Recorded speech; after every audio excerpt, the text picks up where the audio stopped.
السلام علیکم پیارے حضور. السلام.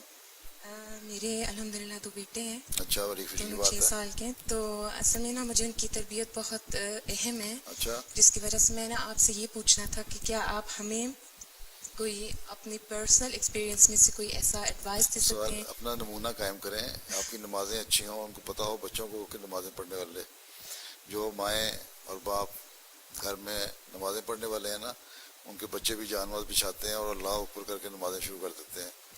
تو یہ بچپن سے ایسی عادت ڈالیں. پھر آپ کی جو آپس میں میاں بیوی کے زبان ہے, اچھی زبان ہونی چاہیے, اچھے اخلاق ہونے چاہیے. ٹھیک ہے, ٹھیک ہے جزاک اللہ. اور بات چیت ایسی نرم ہو, پیار محبت کی ہو کہ بچوں کو بھی احساس ہو کہ پیار محبت کی باتیں کرنی ہیں, گال گلوچ نہیں کرنی. جس طرح وہ کہتی ہے ساتھ محمد کر کے گالی نکالی, اس کے بعد صلی اللہ علیہ وسلم کہہ دیا, تو مائیں تو ایسی پھینٹی کے قابل ہیں. ٹھیک ہے, چلیں جزاک تو اللہ. اسی طرح اپنے نمونے دکھائیں ہیں, اور یہی میں نے دیکھا ہے کہ یہ نمونے دکھاؤ تو بچوں کو بہرحال اثر ہوتا ہے. ٹھیک. جزاک اللہ.